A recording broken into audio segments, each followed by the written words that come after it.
il nous dit, viens et vois. Et la référence, je crois, c'est en Jean chapitre 1, verset 49. J'ai besoin. C'est pas combien? Ah, oui, c'est ça. Viens, tu vas être ma réponse. Alléluia. Je lis la parole de Dieu dans le livre de Jean 1, verset 43. Le lendemain, Jésus voulut se rendre en Galilée et il rencontra Philippe. Il lui dit, suis-moi. Philippe était de Bethsaïda, de la ville d'André et de Pierre.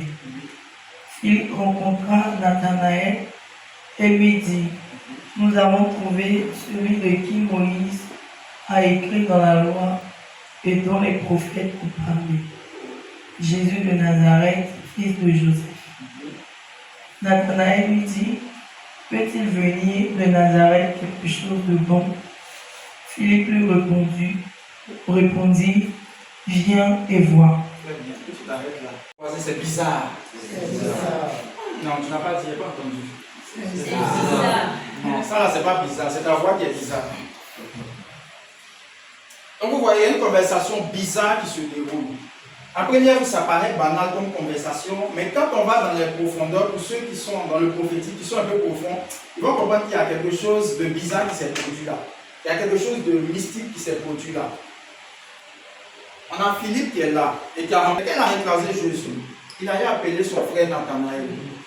Il dit, Nathanaël, celui dont Esaïe a prophétisé, Moïse a prophétisé, qui d'autre? Jacob a prophétisé. Tous les patriarches qui sont venus, ils ont prophétisé sur le Shiloh. On l'a retrouvé aujourd'hui. Je ne sais pas si vous imaginez en fait la grandeur de la nouvelle loi. C'est comme si... Quel exemple je peux donner? Bon, admettons, une star qu'on aime comme ça encore, ils vont dire, Didier Drogba est perdu, ça fait 3 ans, on ne sait plus où il est parti, peut-être on l'a kidnappé. Et puis je viens, je dis à mon frère Mardoché qui aime le football, je dis, Mardoché, on a retrouvé Didier Drogba. Ça fait 3 années on le cherche. Je ne sais pas si vous allez imaginer la sensation qui va l'habiter. Il va avoir quelle sensation? Il sera en joie, non?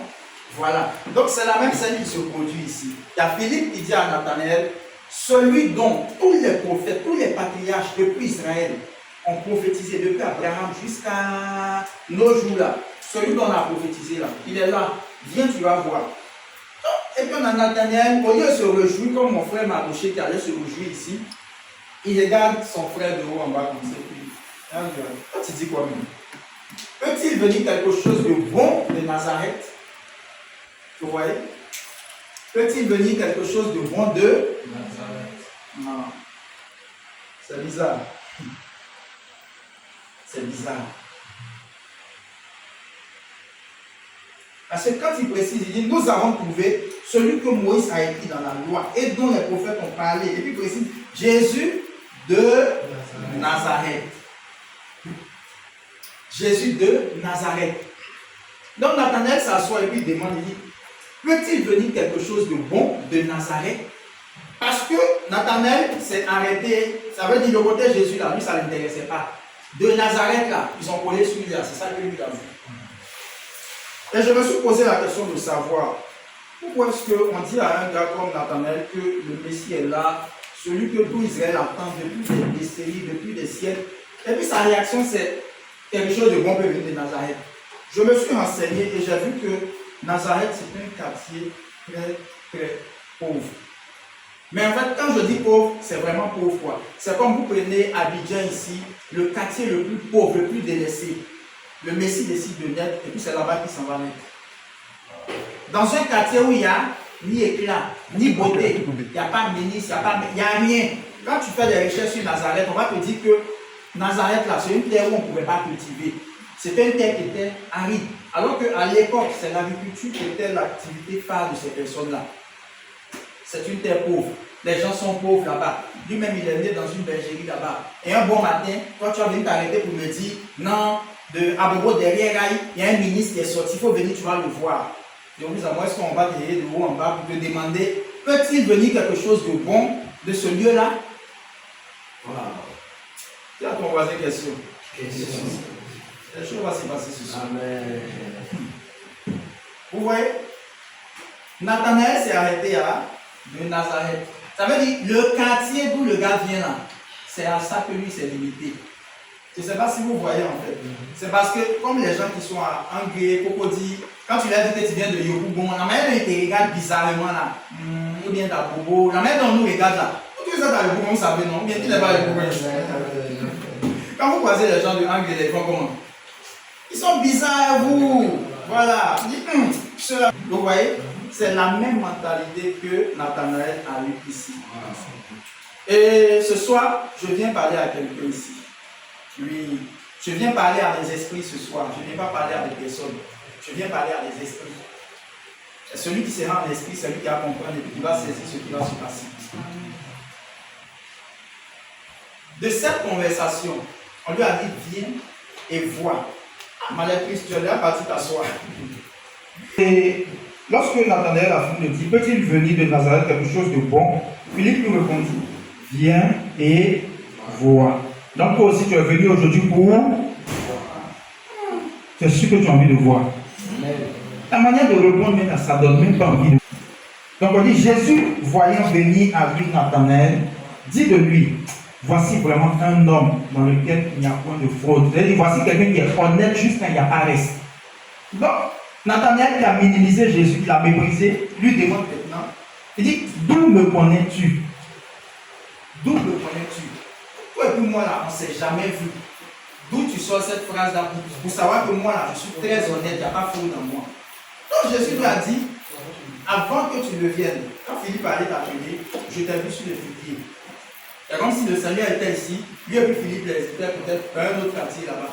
Donc le Seigneur dit, je t'ai vu. Comment il a fait pour voir? C'est là que la mentalité de Nathanaël va changer. Il dit quoi? Avant que Philippe t'appela, quand tu étais sous le figuier, je t'ai vu. Nathanaël répondit et dit, Rabbi, tu es le Fils de Dieu, tu es le roi d'Israël. Toi, tout à l'heure là, on dit, il faut venir, tu vas me voir, tu dis, est-ce que quelque chose de bon peut sortir de là-bas? Tu as vu de mettre fidèle sur moi. Maintenant, il t'a donné petite parole de connaissance, tu dis, non, je suis le Messie, je suis le roi d'Israël. C'est trop facile.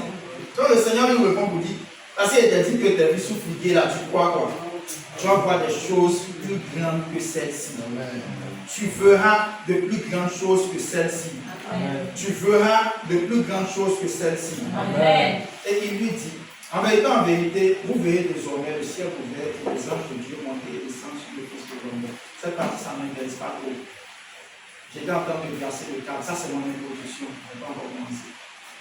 C'est mon introduction. Et je veux parler à un croyant ici. Je veux répéter. On dit cette famille-là, ils n'ont pas de bonne mentalité. Cette famille-là, ils ne se marient pas. Cette famille-là, ils n'enfantent pas. Cette famille, ils ne prospèrent pas. Cette famille, ils ne vont nulle part dans la vie. Voici une personne qui m'écoute ici, qu'on a étiqueté, sur lequel on n'a pas cherché à voir ce qui était en lui. Le premier orateur est passé, il dit, il y a beaucoup de personnes qui ont beaucoup de potentiel, beaucoup de capacités qu'ils ignorent. C'est la vérité. Pourquoi? Parce qu'on a étiqueté des personnes.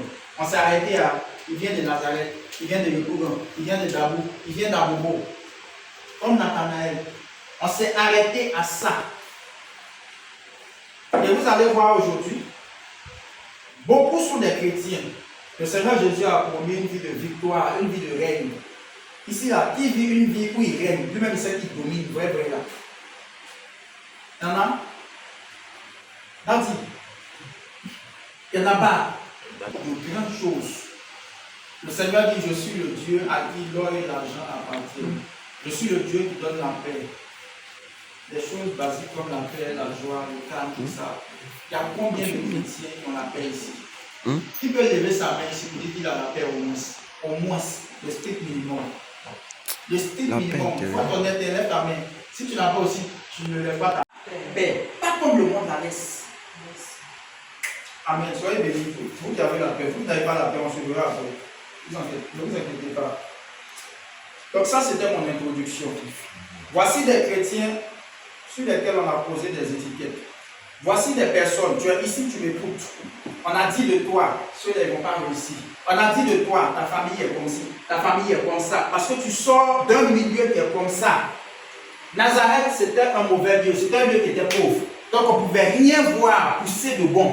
Voilà. Ça veut dire on est en Israël, hein, ou bien on est un peu ici comme ça. Le petit enfant bébé qui était là tout à l'heure, qui se promenait là.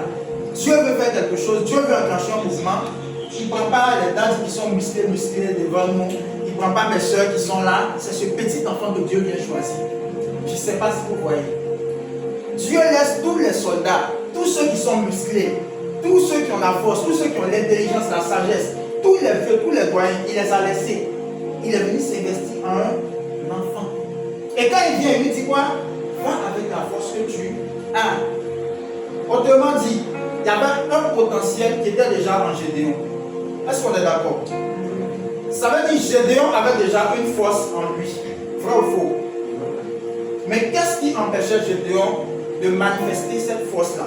Qu'est-ce qui empêchait Gédéon de manifester cette identité qui était là? Vous allez comprendre avec moi que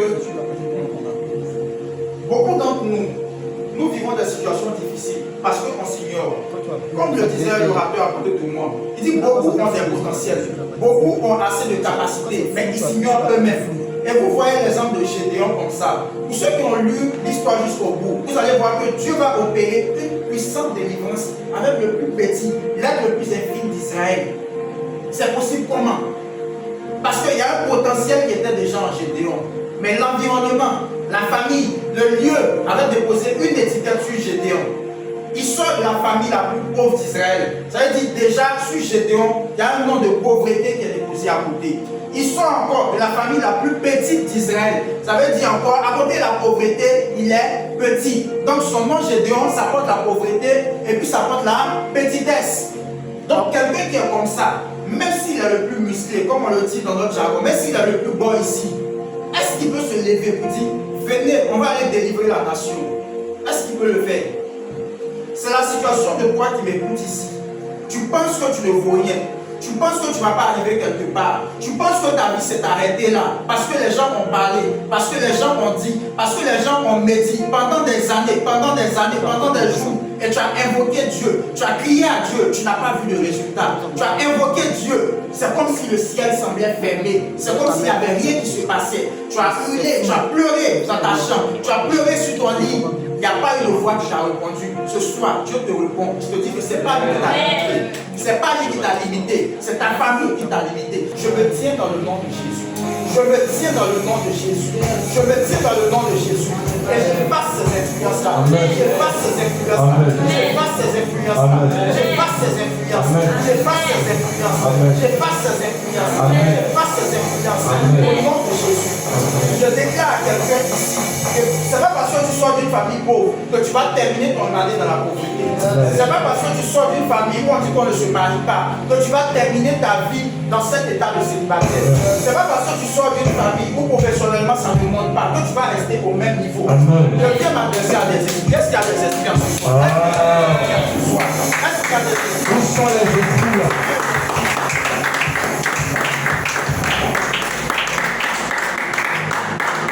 Tout se passe en esprit. Les choses sont bien passées. Tout se passe en esprit. Ça dépend de ta foi. Le milieu où tu sors, c'est le premier obstacle.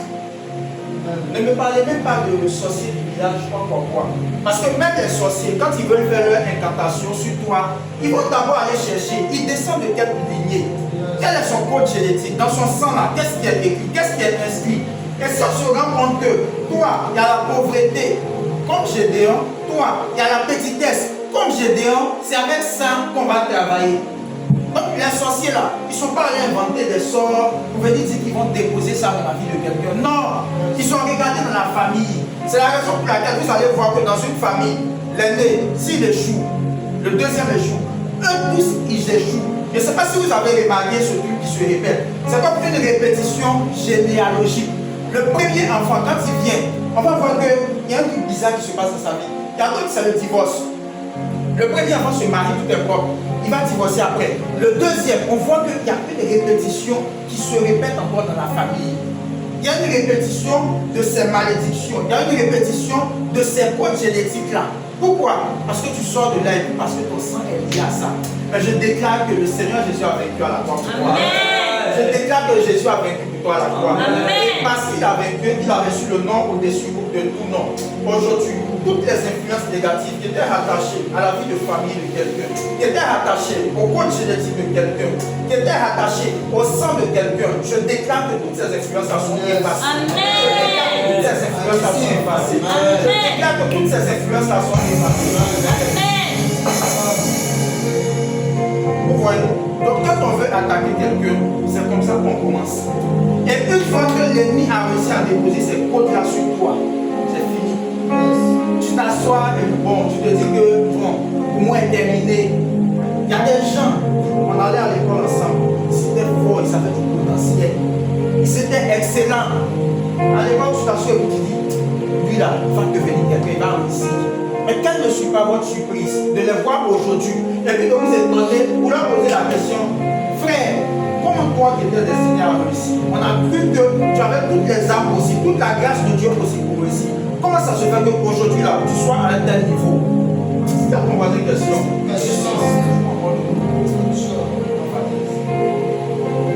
Comment ça se fait que toi, qui avais un tel niveau, tu te retrouves dans une situation comme ça? Comment ça se fait? C'est la question qu'on est tenté de se poser.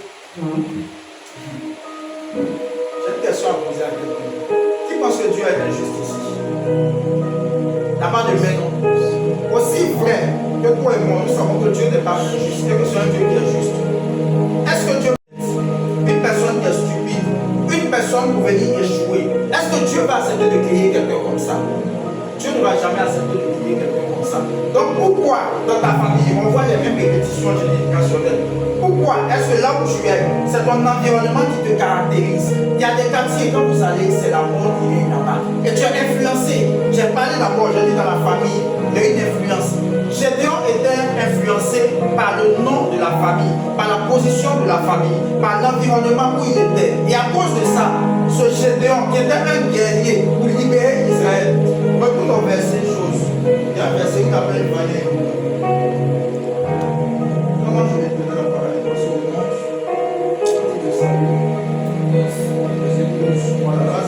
Tu lis ça Un ange de l'Éternel lui apparut et lui dit, l'Éternel est avec toi, Vaillez. Répète ça. Répète ça. L'Éternel est avec toi, Vaillez. L'Éternel est avec toi, vaillant. Héros. Vaillant. Héros. Tout à l'heure, on a vu que les noms qui accompagnaient chose. Gédéon, c'était quoi? Pauvreté, petitesse. C'était pas ça? Oui. Quand l'ange de l'Éternel, qui est Jésus-Christ dans l'Ancien Testament, quand il est venu, comment il a appelé Gédéon? Vaillant et héros. Dieu va changer des noms aujourd'hui. Dieu va changer les influences de noms aujourd'hui. Quelqu'un qui était matérialisé par la pauvreté, la petitesse, quand Jésus-Christ vient dans sa vie, il appelle comment? Vaillant héros. Il lui donne un nom nouveau, accomplir une mission nouvelle, pour bâtir quelque chose de nouveau. Écoutez, le Seigneur Jésus est trop merveilleux. Nous les chrétiens, on joue trop avec notre Dieu. On ne connaît pas encore, on ne comprend pas encore. Non. Le niveau que l'église a aujourd'hui là, l'église n'a pas ses églises. C'est pas encore ça. C'est pas. Je continue. Quand le Seigneur Jésus vient, il change le nom de Gédéon. Il dit vaillant héros. Là où Gédéon, toi-même dans ta tête, tu étais caractérisé par la pauvreté. Là où Gédéon, toi-même dans ta tête, tu étais caractérisé par la petitesse. Ce ne sont pas les gens qui ont collé ça sur Gédéon. Gédéon, même Dieu lui a dit, va avec la force que tu as. Et puis Gédéon dit, Seigneur, je suis issu de la famille, la tribu la plus pauvre d'Israël. Et je suis encore, de cette tribu pauvre-là, je suis encore le plus petit, la plus petite des familles. Vous voyez, ça veut dire Gédéon, même dans sa tête-là, il y avait une mentalité. Il y avait une mentalité de petitesse. Il y avait une mentalité de pauvreté. Gédéon dit, moi je suis qui? C'est comme si Dieu vient se présenter devant mon frère qui est là et Dieu lui dit, tu vas devenir millionnaire, tu vas régner sur les nations. Et puis il s'arrête et puis il dit, mais Seigneur, qui suis-je pour régner sur les nations? Pour regarder dans ma famille, regarde ce qui s'est passé. Mon papa est mort de AVC, il n'a pas rien quelque part, il n'a rien construit. Je ne sais pas si vous imaginez. Dieu descend et puis vient te dire, viens, je te donne tel nom, je te donne tel qualificatif pour produire tel résultat. Et puis toi tu regardes Dieu dans les yeux, tu regardes Dieu jusqu'au bas, et puis tu lui dis, qui suis-je pour poser une telle action? Je suis qui pour porter ta bénédiction? Je suis qui pour arriver au niveau où tu me places là? Je t'ai présenté. Est-ce qu'on peut se lever rapidement? Pendant que je suis en train de faire cette prière là, tu vas commencer à prier. Et tu vas prier aussi, tu vas m'accompagner dans cette prière. Tu fonds de ton cœur avec une sincérité. Tu vas dire ceci à Dieu. Toutes les paroles négatives, toutes les paroles de malédiction que Dieu t'a prononcées sur toi, je ne sais pas d'où, depuis ta famille, depuis ton environnement, et puis qui t'influence jusqu'ici, tu vas dire à Dieu qu'il efface ce soir toutes ces malédictions. Tu vas dire à Dieu que tu me sortiras de ce lieu-là sans mauvaise influence. Est-ce qu'on peut commencer à prier ici?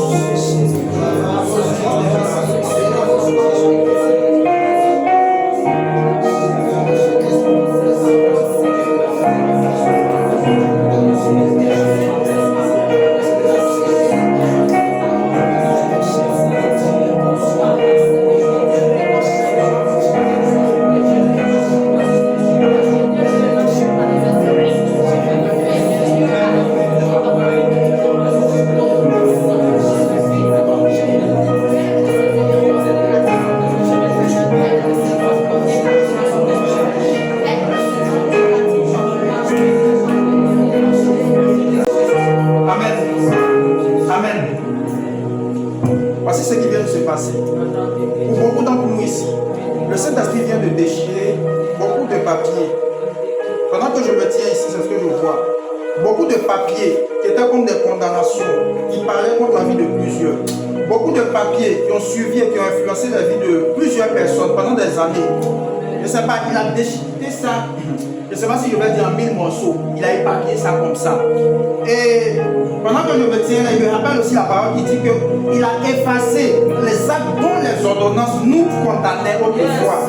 Est-ce que quelqu'un a dans sa victoire ce soir? Est-ce que quelqu'un a dans sa victoire ce soir? Tu peux te rasseoir, on va continuer. Ce soir, Dieu va faire de grandes choses. Sois juste disposé, sois juste flex. Le Saint-Esprit travaille. Trop petit. Donc je vais demander à quelqu'un ici, arrête de te voir enfant, arrête de te voir en petit. Il y a un autre que Dieu a appelé dans la Bible, il avait 16 ans. Ici, là, il n'a pas dépassé 16 ans. Jérémie avait 16 ans quand Dieu l'a appelé. Il a prophétisé jusqu'à tout Israël s'est ligué contre lui. On l'a pris et puis on l'a rejeté dans lui. Il continuait de prophétiser. Dieu a été avec lui jusqu'au bout. Oui. Donc, toi qui es ici, là, je ne sais pas, pour ceux qui ont dépassé 16 ans, moi, pas pour ceux qui n'ont pas bien sûr, pour ceux qui ont dépassé 16 ans, qu'est-ce qui te limite? Quelle est la barrière? Je ne sais pas. C'est quelle limitation qui a été mise en toi? C'est quel blocage on a mis dans ta tête pour t'amener à penser que la situation où tu es là, c'est dans ça que tu dois t'évoluer? C'est quel blocage? Non, je ne veux pas que tu t'asseyes pour m'écouter comme ça. Pendant que tu m'écoutes, je veux que tu commences à réfléchir. Et si tu te rends compte que toi-même, il y avait des blocages qui étaient dans ta tête, si tu te rends compte que toi-même, il y avait des limitations qui étaient dans ta tête, tu vas commencer à intercéder pour ta propre vie. Tu vas commencer à prier et tu vas dire au Saint-Esprit, les limites qui me bloquaient, la manière dont, comme Gédéon, je m'étais bloqué à ce que je voyais, à ce que l'environnement m'avait présenté, à ce que la famille m'avait présenté, à ce que le village, le quartier m'avait présenté. Si je m'étais limité à ça, Saint-Esprit, je prie pour que maintenant tu étendes mes proportions. Saint-Esprit, je prie pour que maintenant tu étendes mes proportions. Tu vas pas seulement dire Amen, tu vas prier maintenant. Tu vas prier pour que le Saint-Esprit étende tes proportions. La Bible déclare, ne vous conformez pas au siècle présent, mais soyez transformés par le renouvellement de votre intelligence. Il faudrait que le Saint-Esprit fasse ce travail ce soir pour renouveler l'intelligence de tout un chacun. De même, Gédéon a rencontré Jésus, Gédéon a été changé. De même, ce soir, tu rencontres Jésus pour un changement. Tu rencontres Jésus à travers sa parole pour un changement. Tu rencontres Jésus pour quelque chose de nouveau. Toutes les limitations que tu te t'es données, ce sont tes limites.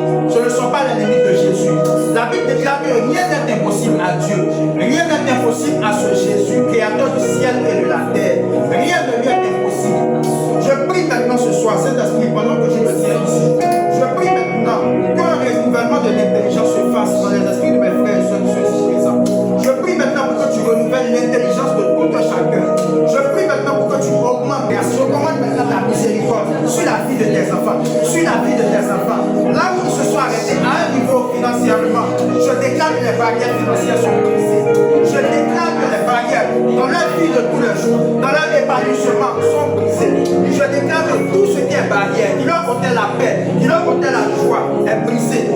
Pendant que je me tiens là aussi, je déclare maintenant, et je commande maintenant à tout esprit de dépression, tout esprit de suicide, tout esprit de confusion, de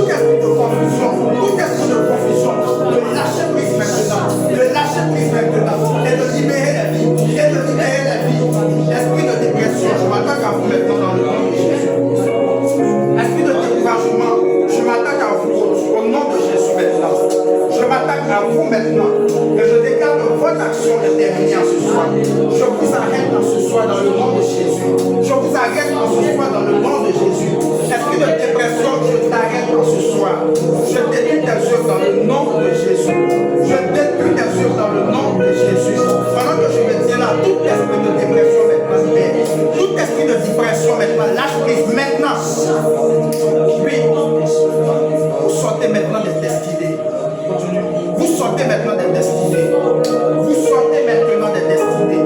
Vous sortez maintenant des destinées. Vous sortez maintenant des destinées. Tout ce qui était blocage que vous avez apporté, tout ce qui était opposition que vous avez apporté, je commande maintenant dans le nom de Jésus. Je commande maintenant dans le nom de Jésus une rupture de tous les sauts. Une rupture de tous les sauts. Une rupture de tous les sauts. La Bible déclare, il a été cherché dans le ciel. Qui peut ouvrir le livre qui a les sceaux? Il a été cherché sur la terre, on n'a pas trouvé. Dans le ciel, on n'a pas trouvé. Dans la mer, on n'a pas trouvé. Dans la galaxie, dans l'univers, on n'a pas trouvé. Un seul s'est présenté, l'agneau. Un seul s'est présenté, mon Jésus-Christ de Nazareth. Lui seul a été capable de briser les sceaux. Et ce soir, pendant que tu te tiens là, le Seigneur Jésus brise tous les sceaux de blocage. Le Seigneur Jésus brise tous les sceaux. Continue. Gédéon, voyant que c'était l'homme de l'Éternel, dit: malheur à moi, Seigneur l'Éternel, car je vis l'homme de l'Éternel face à face. Et l'Éternel lui dit: sois en paix, ne crains point, tu ne mourras pas. Gédéon bâtit là un autel à l'Éternel, lui donna le nom de l'Éternel Père. Gédéon bâtit là un hôtel à l'Éternel. Ça veut dire Gédéon avait là alliance avec l'Éternel. Il y a plusieurs types d'alliances que vous pouvez faire avec l'Éternel. Mais ici, Gédéon a choisi une manière particulière de faire une alliance avec Dieu. Pour vous qui êtes devant ici et tout là, nous tous sommes dans cette église. Donc on est en alliance avec l'Éternel. Mais l'alliance à laquelle je vais t'introduire ce soir, c'est une alliance d'offrande à Dieu. Pas d'offrande d'argent, je ne parle pas de ça. Je veux que tu te mettes à genoux et que tu regardes cœur à cœur à Dieu et que tu lui parles. Ce que tu veux lui dire là, je ne sais pas ce que tu vas lui dire, qui va le toucher. Je veux que tu lui dises ça pendant 2 minutes. Tu lui fais cette offrande-là. La Bible déclare: offrez votre corps comme un sacrifice vivant à Dieu. Pendant ces 2 minutes-là, tu vas regarder à Dieu et puis tu vas lui parler. Tu vas lui parler. Vous voyez, Gédéon finit d'être saisi par l'Esprit de l'Éternel. Et même là, il doute encore un peu. Vous voyez, quand tu as été dans une situation où ta vie était tellement désespérée jusqu'à fatiguée là. Même quand Dieu se présente devant toi et te dit: mon fils, tu es capable, c'est pour toi. Tu as encore un peu de doute quand même. On est humain, c'est comme ça, c'est naturel. Donc, comme Dieu voit que Gédéon doute, malgré le camp ennemi, et puis écoute ce qu'on dit à ton propos. Les ennemis que je t'envoie combattre là, il faut aller écouter ce qu'ils sont en train de dire. Et Gédéon s'en va avec son serviteur. Il voit 2 gardes, c'est-à-dire 2 soldats, ils sont déposés. Puis il y a un qui dit à son ami: et hier après ça, j'ai eu un songe. J'ai vu, on était là, eu le camp de Madian là, il y a quelque chose qui est venu gâter ça comme ça tout d'un coup. Tout le camp était détruit. Et puis son ami, je ne sais pas s'il est devenu le prophète Daniel maintenant, il donne l'interprétation du songe. Oh non, ce que tu as vu là, c'est rien de compliqué même. C'est pas compliqué à interpréter. C'est Gédéon, fils de Joas, de la tribu d'Israël. Parce que Dieu a livré Madian entre ses mains. Je ne sais pas si cette scène-là, je ne sais pas si vous trouvez ça normal en fait. Il arrive dans le camp ennemi et puis on lui dit c'est Gédéon, on lui dit c'est Mardoché, on lui dit c'est Ariel, on lui dit c'est Joël, on lui dit c'est Asa, c'est lui qui vient détruire notre camp. Parce que l'Éternel nous a livrés entre ses mains. Quelqu'un n'a pas ça. Amen. Je vous ai dit d'être en esprit au commencement. Je vous ai dit d'être en esprit. Le prophétique est bizarre. C'est comme ça enchaîne. Quand tu sors après, tu t'envoies les résultats, tu surpris, tu dis qu'est-ce qui s'est passé, qu'est-ce qui n'a pas marché. C'est comme ça les gens récupèrent les grâces. Gédéon va dans le camp ennemi. Et puis il se rend compte que même dans le camp ennemi, on a un témoignage de lui. On dit c'est l'épée de Gédéon, un vaillant guerrier. Je ne sais pas si vous voyez le cas de prophète. Hazard, s'il te plaît, viens. Viens. Voilà. Madoché. Donc, je suppose que j'ai mon frère Sang qui est là. Vous arrivez ici. J'ai mon frère Sang qui est là. Le Gédéon de départ, le Gédéon de base. Quand l'ange de l'Éternel vient le voir, il dit Seigneur, je suis pauvre, je suis petit, blablabla, tout le blabla que vous savez que j'ai répété ici depuis là. Voilà comment il est. Maintenant, qu'est-ce que Dieu fait?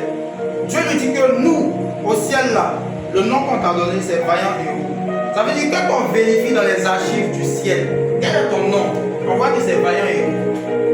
Ok, il n'y a pas de souci. Jusqu'à là, ça va, il commence à faire ce qu'il va vivre, Dieu le pointe. Maintenant, on se retrouve à une deuxième dimension, un autre niveau où cette fois-ci, Dieu lui dit, il ne faut pas regarder ce que nous, tes alliés du ciel, nous t'avons dit. Il faut aller dans le camp de l'ennemi. Qu'est-ce que l'ennemi dit de toi? Je ne sais pas si vous voyez.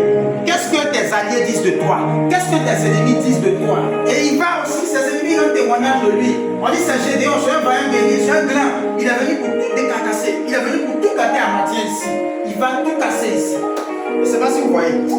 Ça veut dire que Dieu se sert du témoignage de tes alliés et de tes ennemis pour établir quelque chose de faux. Et je prends le frère qui est là, quelques temps plus tard, vous le trouvez un vaillant guerrier qui est ici, qui est capable d'accomplir des prodiges, des exploits. Vous pouvez vous asseoir. Maintenant, quel est le détail le plus marquant ici? Vous voyez un Israël, on vous dit que Israël est dominé, il y a ci, il y a ça, il y a tout ce que vous voulez. Les mêmes personnes là sont là. Tout le monde est là. Il n'y a rien qui a changé. On prend juste un petit garçon. Bon, je ne sais pas si c'est ça. C'est bien sûr, il dit qu'il était le plus petit d'Israël là-bas. C'est lui on prend et puis c'est lui qu'on utilise. Tous les autres là, Dieu les rallie à lui. Et il y a une grande victoire qui s'ensuit. On ne va pas lire la suite, mais dans la suite, pour ceux qui ont lu, vous allez voir que Gédéon a réussi à délivrer Israël. Et pendant, figurez-vous, pendant 40 années, Israël était comme ça, avec Gédéon. Est-ce qu'il y a des Gédéons ce soir ici? Amen. On n'est pas tout On n'a pas entendu de Gédéon. Amen. Est-ce qu'il y a un Gédéon ici? Amen. Est-ce qu'il y a un Gédéon ici ce soir? Amen. Est-ce qu'il y a des gens qui sont prêts à dire Seigneur, me voici pour ma famille? Amen. C'est pas une prière qu'on fait à la légère. Donc écoutez attentivement avant de dire Amen même d'abord là. Amen. Je disais, est-ce qu'il y a des gens qui sont prêts à dire à Dieu, Seigneur, c'est vrai que dans ma famille, on a adoré le Seigneur. C'est vrai que dans ma famille, on a fait ci, on a fait ça. Mais aujourd'hui, je veux être le Gédéon de cette famille. Tu m'as permis de venir à ce programme et de voir à travers les Écritures le processus, le parcours, le chemin par lequel tu peux transformer des personnes vides, des personnes faibles en champions. Tu m'as permis de voir ce processus. Et moi aussi, je veux expérimenter ce que Gédéon a expérimenté. Moi aussi, je veux être la barrière, la limitation. Il va mettre fin à toutes les barrières, à toutes les limitations qui ont longtemps régné dans ma famille, juste ici. Est-ce qu'il y a quelqu'un qui est prêt à faire cette prière? Amen. Est-ce qu'il y a quelqu'un qui est prêt à faire cette prière? Amen. Si vous ne voyez pas d'objection, on va se lever pour cette prière.